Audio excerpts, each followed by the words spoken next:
Welcome to the Council of Better Business Bureaus podcast, The Beastro, where we will discuss today's hottest consumer trends, predict the future with consumer experts, and learn how elite businesses and entrepreneurs continue to push the envelope in today's marketplace. Hello and welcome to The Beastro. Thank you for joining us today. I'm your host, Elena Spinola. Hey, have you ever donated to a charity and wondered exactly where your funds went? What about solicitations at your home or at the grocery store when you check out or over the phone? Have you ever considered giving but wondered, is this organization legitimate? How do you know? And who can you call to find out? Well, today we'll tell you. Our very special guest is Art Taylor, and he is the president and CEO of the Wise Giving Alliance through the Better Business Bureau. Art, thank you so much for joining us on The Bistro. Well, Elaine, thank you. It's an honor to have you interview me today. Wonderful. Well, this is really great and really relevant. So I know our listeners are going to enjoy listening and hopefully take away a lot of great tips. So can you tell our listeners what the BBB Wise Giving Alliance does? Sure. Well, the BBB Wise Giving Alliance was established to help individuals make informed giving decisions and also to help charities know what they should be doing in order to demonstrate their trustworthiness to the public. So we have that dual purpose in our mission. Okay. And can you share with us some of the specific products and services that the Wise Giving Alliance offers? Oh, sure. Fun to talk about the work. Mm-hmm. We have our primary service is a charity reporting service.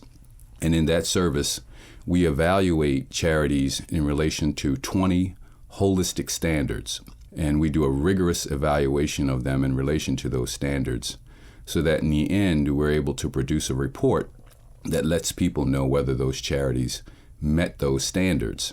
And if they do, then the report will say so. If they don't, then the report will indicate which standards were not met.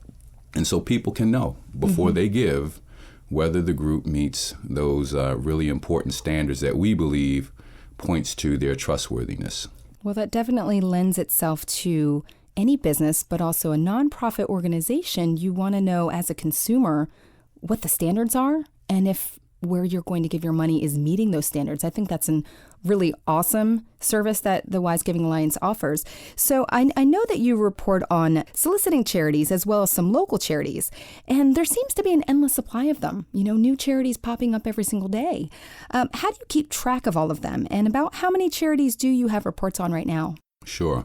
Well, before I get into that, I also want to go back to round out the answer regarding those standards. Okay. Because there are people who wonder, well, where do these standards come from? How did you guys decide on these benchmarks as the ones that should be used to evaluate a charity? Mm-hmm.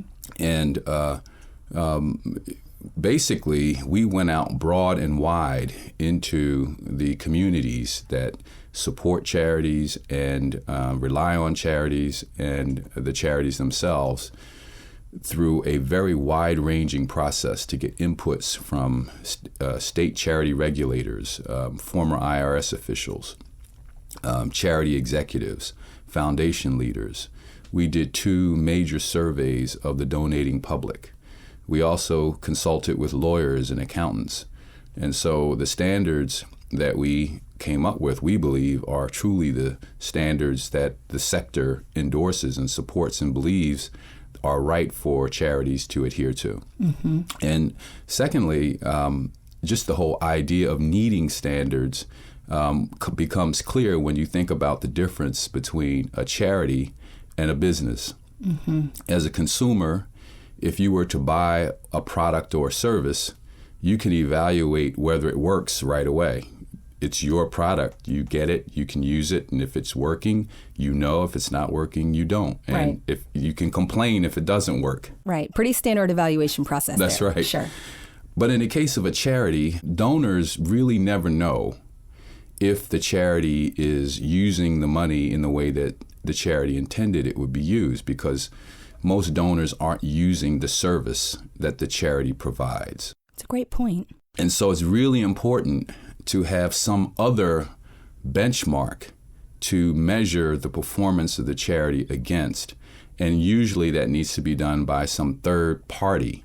And in this case, we're the third party that has worked with the charity sector, as I just commented, to come up with the right standards that should be used in lieu of the fact that as donors, we can't do it ourselves. Sure. Thank you for actually walking us through that, because you're right. That is a very integral part of not only a charity being successful, but for the consumer's sake, that you have done all of this research and that you just explained to us now exactly what that entailed to make sure that people feel very comfortable when they go to your website, for example, that the information that you're seeing has truly been vetted. So thanks for sharing that with us. Now, back to the actual charities, you have in place these standards and you have reports. About how many charities do you have reports on? Well, we report on about 1,400 national charities. But through our local Better Business Bureaus, we report on another 5,000 or 6,000 regional charities. Wow. So that's quite a bit of organizations. Yes. And the way we select charities to be evaluated is based on who the public comes to us and says they want evaluated. So mostly the reports you see on our website are the result of donor inquiries. People who've come to us and said, can you give us some information about this charity? Mm-hmm. Those are the ones that get evaluated. So sometimes people say, well, there are 1.1 million charities out there. You only evaluate 6,000 or so. How is that enough? Well, the ones we're evaluating are the ones that people want to know about. And if there are more that should be evaluated, people can let us know, and we will go ahead and try to get evaluations on them too. That's excellent to know. Let's talk about the public and them donating. So let's just say someone wants to give to a particular organization. They heard about it somewhere. They want to go to the Wise Giving Alliance to find out about the organization. Exactly how do they go about doing that? Well, sure. If it's a donor, they can email us, call us, write us about the charity they want to know about. Mm-hmm. And then what we do is take that information and reach out to the organization directly. We'll send a letter to them, email, etc., letting them know that someone has asked us about their organization, and we try to encourage them to go online and submit information in response to a questionnaire that we have set up for them to use. Okay. And once they respond with potentially close to 200 answers.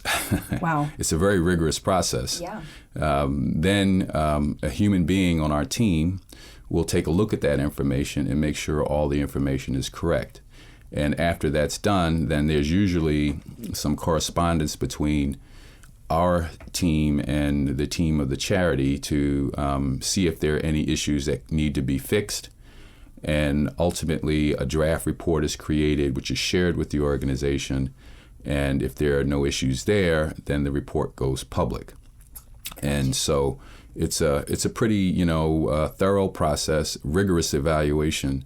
And charities, generally learn a lot about their organizations when they go through it. Gotcha. So it's a really helpful process from the standpoint of a charity.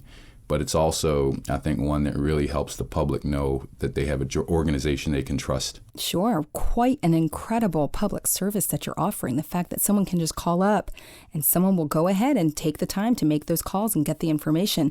Now, what if someone goes to the website? I know there's a section where you can kind of type in the name of a charity just to see what will pull up. What if there's no information on the Wise Giving website for a charity? What should a consumer feel about that? Should they be concerned, or what should they do then? Well, they should assume that at that point, no one has asked us about the organization. Okay. And again, if they want us to do an evaluation, there's a form that they can fill out on the website that will come to us, and we will try to initiate a review. Okay. In the meantime, if they want to get some basic information on a charity, they can look up a service called GuideStar that will provide a tax return for that particular charity. GuideStar doesn't evaluate the organization in any way, but they do provide some basic information on the charity so that you would at least know that they are, in fact, a 501c3 organization that if you supported, you'd get a tax deduction for supporting. Okay. Yeah. So there's a little background that a donor can do. If they don't see it on Wise Giving Alliance website, they can say, well, I still want to give to this charity. There's nothing here. I can make a phone call and see if Wise Giving Alliance will look into it. But in the meantime, obviously they want to go to that charity's website. They want to call. That's right. One more time. It was called GuideStar. GuideStar will give you a tax return. Okay. And the charity's website is definitely a place to start. You can go to that organization's website and find hopefully some information about the organization, who's involved with it, what their mission is, and how long they've been in business. Gotcha. Well, it sounds like, based on everything you've just shared, that you are very much connected with the public. You know, you're taking in these calls, you're doing this work, you're doing this information. Let's talk about your Wise Giving Wednesday updates. I think they're awesome. They're so helpful. What is the purpose exactly of the updates? Well, interestingly, most people who support charities, financially that is, are older. And so when I say older, I mean 60 and above. That's not older. But okay. Well, that's nice to hear. Yes. Because I'm heading in that direction. But we also, so a lot of our tools were geared to that audience, you know. Sure. But there's also a growing audience of people younger than that, especially a millennial group that is very digitally oriented. They are very tied into social media and other tools for getting information and sharing information. And so we knew we had lots of great content, but we wanted to begin getting some of that content out in a digital format so that it would be ripe for some of these social media communication vehicles. Wise Giving Wednesday, we call it hashtag Wise Giving Wednesday, is a asset that we developed to really take our content to social media. Okay. And each week we produce an article about some aspect of charitable work. We publish a list of our most recent evaluations. And we also do a video from what we call our Building Trust video series. It's a short 3-minute video of me interviewing some charity executive and finding out a little bit more directly from that leader about the charity's work. And each of these pieces individually make up Wise Giving Wednesday, but they can all be broken out and shared independently on social media. I think that's awesome. It's very clear that you're doing such great work with Wise Giving Alliance in connecting with the public and in finding out the ways that they like to receive information, and then making sure you're doing that through the Wise Giving Wednesday updates. People, I hope, will tune into those. Can they find them on Facebook? They can find on Twitter. If you have Twitter, you can do the hashtag search for Wise Giving Wednesday, and all of the blogs and information that we've put out over the last year and a half will come up. Or you can go to our YouTube page, the BBB Wise Giving Alliance YouTube page, and you can find all of the Building Trust series videos.